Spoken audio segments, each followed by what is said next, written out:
Son las 4:17 de la madrugada del 6 de julio, y Omsk parece invulnerable bajo el cielo siberiano. A esa hora, la refinería de Gazprom Neft devora crudo con la rutina de medio siglo. Procesa 22 millones de toneladas anuales y proporciona el combustible que mantiene activa a media Siberia. También es la mayor de Rusia, una escala industrial difícil de esconder, pero aparentemente imposible de alcanzar. El militar ucraniano más cercano está a 2.500 kilómetros, una distancia convertida en doctrina defensiva. Por eso, aquella noche, solo 4 hombres y una pantalla de radar custodian el inmenso complejo.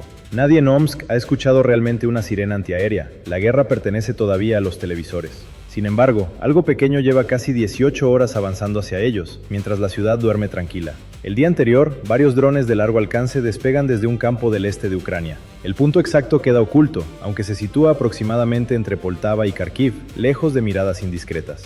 Vuelan hacia oriente, muy bajos, cruzando bosques, cultivos y poblaciones rusas entregadas al sueño nocturno. Sus ordenadores recibieron antes del despegue las coordenadas precisas de las torres de destilación de Omsk. No necesitan improvisar decisiones, solamente conservar rumbo, altura y combustible durante una jornada interminable. Casi nadie los intercepta, porque 11 usos horarios convierten cualquier defensa continua en una fantasía logística. Rusia protege el frente, Moscú y San Petersburgo, pero no se puede colocar un pansir junto a cada árbol. Siberia confía su seguridad a la geografía, una muralla enorme que esa madrugada empieza silenciosamente a agrietarse. La única barrera seria aparece en los Urales, frontera invisible entre la Rusia europea y la Siberia profunda. Cerca de Kazán, radares potentes y baterías antiaéreas esperan precisamente aquello que casi nunca llega desde Occidente.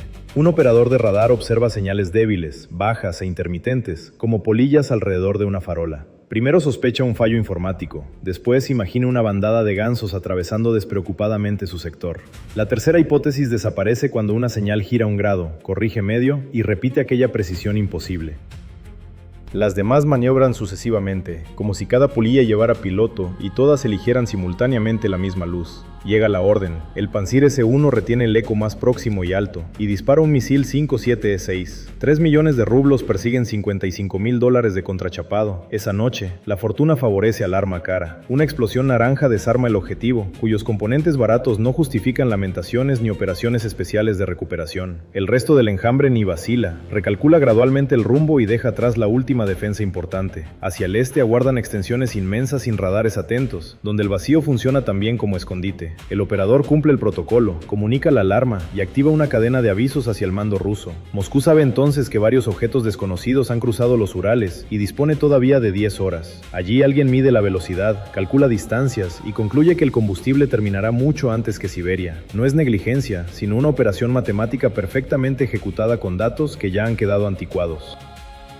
La ironía resulta implacable. Durante horas, todos harán correctamente las cuentas equivocadas y confiarán en la gravedad. La trayectoria registrada cerca de Kazán muestra 160 km por hora, poca altura y una dirección claramente oriental. Además, Rusia posee fichas técnicas, porque lleva 2 años recogiendo fragmentos de estos aparatos por medio país. El modelo es FP-1, fabricado por Firepoint, compañía de Kiev creada en 2022 por un grupo de amigos. Entre sus fundadores había ingenieros, arquitectos y diseñadores de videojuegos, reunidos inicialmente en talleres improvisados. Cada dron mide 3,5 metros, extiende 5 metros de alas y emplea un motor de 2 cilindros. Transporta una ojiva de 70 a 120 kilogramos dentro de un fuselaje de contrachapado similar al mobiliario barato. Cuesta $55.000, puede fabricarse a un ritmo de 100 unidades diarias y prescinde de lujos tecnológicos. Su austeridad no constituye una debilidad accidental, sino una forma deliberada de convertir cantidad en capacidad estratégica. La ficha conocida asigna al FP-1 un alcance máximo de 1.600 kilómetros, cifra decisiva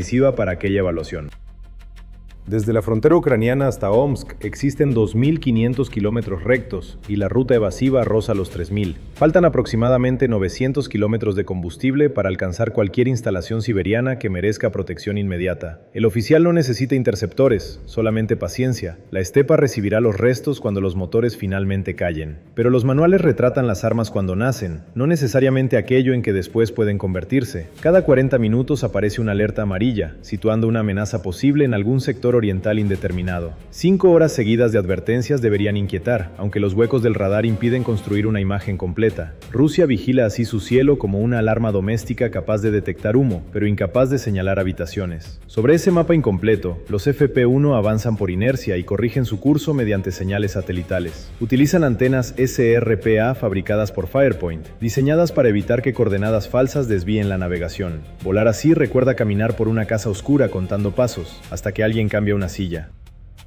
La ficha rusa, sin embargo, no muestra el detalle decisivo que se esconde a plena vista. El ala ya no es recta y estrecha, ahora adopta forma trapezoidal y se afina hacia cada extremo. Reduce resistencia y distribuye mejor la sustentación, aunque esa ventaja aerodinámica tampoco explica su auténtico propósito. Firepoint convirtió la superficie sustentadora en depósito, haciendo del ala la reserva que alimenta todo el vuelo. Como el camello lleva su reserva formando el cuerpo, este aparato transporta combustible dentro de su propia silueta. Según el diseñador jefe, Dennis Stielerman, esa modificación permite al FP-1 alcanzar hasta 3.400 kilómetros. Los analistas lo bautizan FP-1ER, Extended Range o alcance ampliado, aunque Firepoint jamás emplea oficialmente esa denominación. De pronto, 900 kilómetros adicionales aparecen escondidos en una estructura que los informes trataban como simple ala. El cálculo ruso sigue siendo impecable, excepto por apoyarse en el dron que existía ayer. Ni siquiera esta mejora garantiza éxito, pues solamente cerca del 10% de los 100 lanzamientos diarios alcanza objetivos.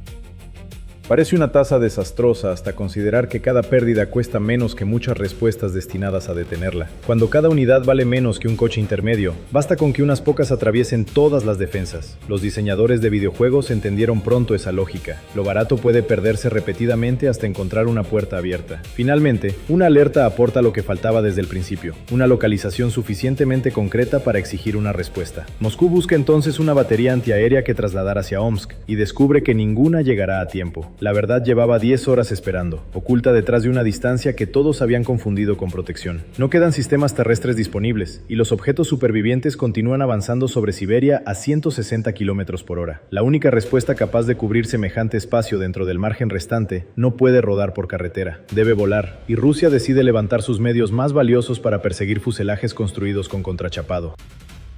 El contraste resume la mañana. Recursos excepcionales contra objetivos baratos que quizá ni siquiera aparezcan claramente en radar. Ahora queda la pregunta decisiva. Si despegan los mejores aviones rusos, ¿podrán encontrar esas lentas sombras sobre Siberia? La respuesta despega. Primero un A-50U, avión de alerta temprana, encargado de señalar dónde buscar exactamente abajo. Quedan tan pocos aparatos disponibles que cada salida convierte una misión rutinaria en una apuesta estratégica peligrosa. Detrás aparece un Su-57, caza furtivo de quinta generación, reservado hasta entonces para ocasiones militares verdaderamente excepcionales. Las estimaciones hablan de 9 unidades operativas, quizá 30, aunque Moscú evita aclarar públicamente semejante incertidumbre numérica. Porta misiles R-73 en pilones externos y un sensor electroóptico 101KS-N suspendido bajo el morro del avión. Nunca durante 3 años y medio de guerra, ambos modelos habían operado conjuntamente sobre el mismo punto. La escena parece desproporcionada, tecnología irreemplazable rastreando madera barata, porque la superioridad también puede quedarse ciega inesperadamente. Teóricamente, el A-50U localizaría a los blancos, y el Su-57 los alcanzaría volando 9 veces más rápido fácilmente. Sin embargo, la pantalla del A-50U permanece vacía, mientras los objetivos siguen avanzando bajo sus alas silenciosamente. Un radar Doppler no interpreta objetos directamente, sino diferencias de velocidad respecto del terreno observado debajo constantemente. Sobre tierra elimina ecos lentos para evitar que bosques, tejados y colinas saturen completamente la imagen táctica. Todo movimiento inferior al umbral programado se clasifica como fondo inmóvil y desaparece automáticamente del monitor principal. Es el T-Rex de Parque Jurásico. Si no te mueves, no te ve ni te persigue. Los FP-1 vuelan solamente a 160 km por hora, rozando el suelo bajo la vigilancia aérea rusa. Así, el mejor radar ruso contempla directamente cada dron y decide que pertenece al paisaje siberiano circundante. La ironía técnica resulta brutal. Cuanto menos amenaza parece su vuelo, más difícil resulta detenerlo desde arriba. El Su-57 debe descender entonces y buscar visualmente, recuperando métodos propios de pilotos anteriores a los reactores. Su sensor electroóptico barre interminables bosques siberianos intentando distinguir una mancha de apenas 3,5 metros.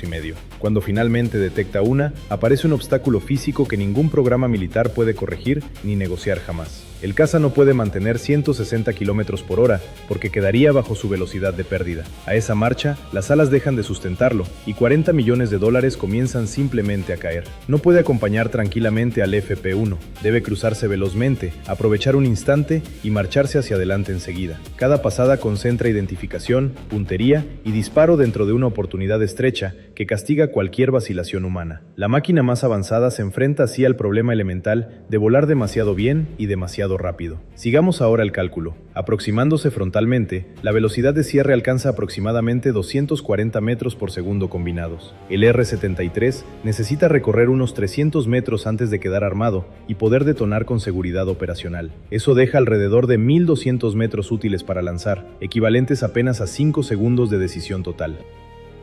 5 segundos para reconocer el blanco, orientar el avión, obtener el bloqueo y disparar correctamente el misil. Si falla, regresar a posición exige más de 2 minutos. Aquel caza gira como un petrolero cargado. Durante ese giro, los drones recorren otros 5 kilómetros y vuelven a dispersarse entre bosques siberianos extensos. 4 segundos. El margen disminuye mientras piloto, sensores y armamento intentan coincidir exactamente durante una pasada fugaz. Aquí la velocidad, orgullo habitual del interceptor, se transforma paradójicamente en ventaja para la presa lenta abajo. Entonces surge el tercer problema, quizá el peor. El R-73 utiliza un buscador infrarrojo para orientarse solo. El motor bicilíndrico del FP-1 apenas alcanza unos 40 grados por encima de la temperatura ambiente circundante. Aquella tarde del 6 de julio, el suelo siberiano occidental llevaba horas acumulando calor solar intenso alrededor. El misil busca la llama de un mechero sobre el capó de un coche calentado al sol. 3 segundos. Aparece un único eco térmico, limpio y separado del fondo durante un instante aprovechable solamente.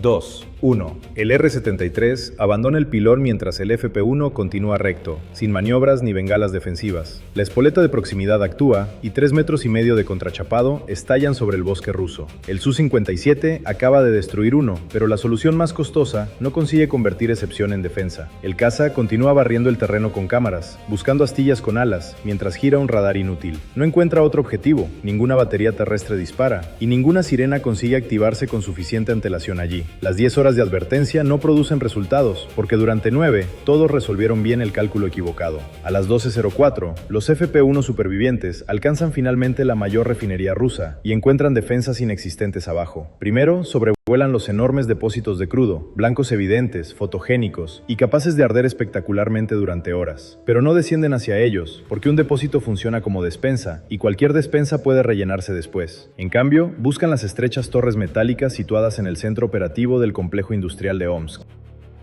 La columna es la cocina. Sin cocina, las reservas permanecen abundantes, pero dejan de convertirse en combustible. Su objetivo es ELOU-AVT-11, mayor unidad de destilación primaria en Omsk, con 8,5 millones de toneladas anuales. El primer FP-1 inclina el morro, alinea su fuselaje contra la base columnar y cancela nuevas correcciones. Tras 18 horas y casi 3.000 kilómetros, sus 3,5 metros encaran una torre de acero. 2 segundos. 1. El contrachapado golpea la torre T-20 y se desintegra inmediatamente contra aquella estructura industrial. Pero 60 kilogramos de explosivos abren su pared, y esa única abertura basta para desencadenarlo todo dentro. El crudo hierve dentro aproximadamente a 350 grados, temperatura superior al punto de autoignición de numerosos componentes. Es una sartén con aceite olvidada sobre el fuego. No requiere cerilla, solamente que algo la abra. La propia instalación aporta el encendido, demostrando que precisión modesta puede liberar energías industriales descomunales ya contenidas. Los demás drones impactan pasarelas de tuberías, puentes metálicos por donde las llamas saltan entre unidades vecinas.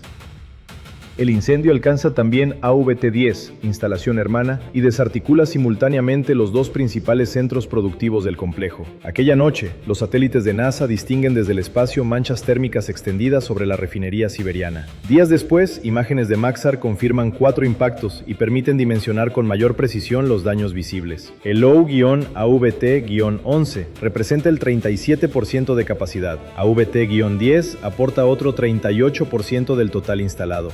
juntas suman el 75% de una planta que procesa 22 millones de toneladas cada año. El alcance declarado equivale a 1 de cada 10 barriles que Rusia refina en su territorio nacional. Las reparaciones exigirían al menos medio año, prolongando consecuencias mucho después de extinguirse el fuego principal visible. El efecto más grave aparece después. Omsk es el único productor ruso de catalizadores de craqueo industriales. Sin esos compuestos, otras refinerías pierden capacidad operativa, mientras las sanciones dificultan seriamente comprarlos en mercados extranjeros. Es la única fábrica de levadura del país, y todas las panaderías dependen silenciosamente de su producción.